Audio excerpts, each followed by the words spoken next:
Liverpool take on Real Madrid in the Champions League final in Kyiv tonight, and here are just 6 reasons why the Reds can be confident of victory. Fate. For instance, playing Roma and then Real has been like a slow walk down a nostalgia-filled memory lane for Liverpool fans. Roma's Stadio Olimpico was the site of our historic first European Cup in 1977 and then our fourth in 1984. The odds for Roma and Liverpool to both reach the semi-finals must have been mind-boggling. Liverpool's third European Cup triumph, 1981, was coincidentally against none other than Real. The present appears to be echoing the illustrious past. Liverpool have been absolutely lethal in the Champions League, with Roberto Firmino, Sadio Mane and Mohamed Salah all averaging essentially a goal a game. This season's Reds have scored the most goals ever in Champions League history, 45, if you include qualifying in old formats. Liverpool have been a team of devastating bursts, dominating sections of games where they ruthlessly put the opposition to the sword.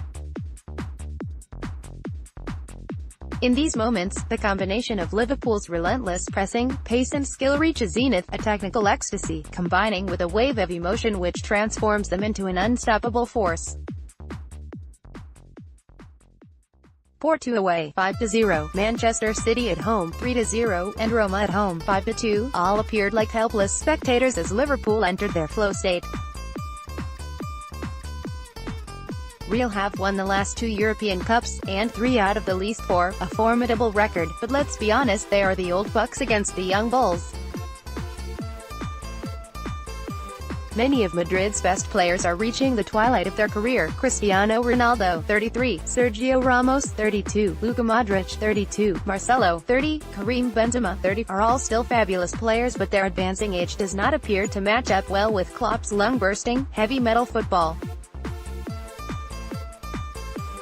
Reds rested. The Reds' lack of depth has really told against them in the final weeks of the season, but fortune and Klopp has given them the antidote, a confidence-inspiring win and a week-and-a-half training camp in both Marbella and Liverpool. Meanwhile, Real had a flat away trip to Villarreal last weekend, drawing 2-2.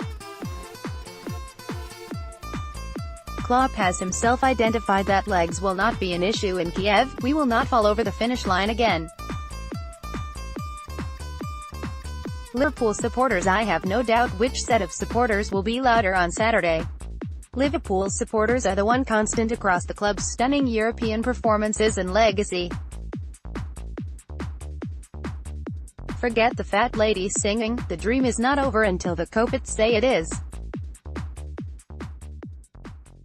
If they can rouse a dour defensive-minded team like Rafa Benitez's legendary side of Istanbul to score 3 goals in 7.5 minutes, imagine what they can inspire this swashbuckling, offensive powerhouse of a team to achieve.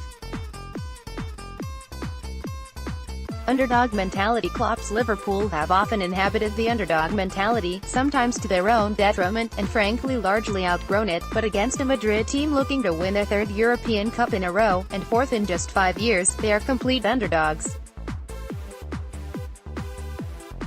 The common feeling in Madrid appears to be that this is a simplistic final.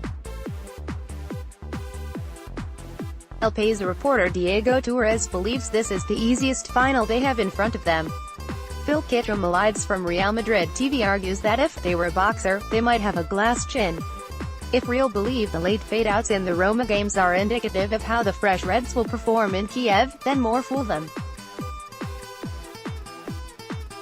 A season of near invincibility for City, with just 2 losses in the league and 3 in the Champions League. Liverpool have inflicted defeats from just 4 games. If City were expecting a glass jaw, they instead struck iron. Madrid fans may sing, "We are the kings of Europe," but every king's reign comes to an end, and Jurgen Klopp's Liverpool are uniquely positioned to make it a destructively violent end. Hopefully by game's end Liverpool supporters can retort, "The king is dead, long live the king."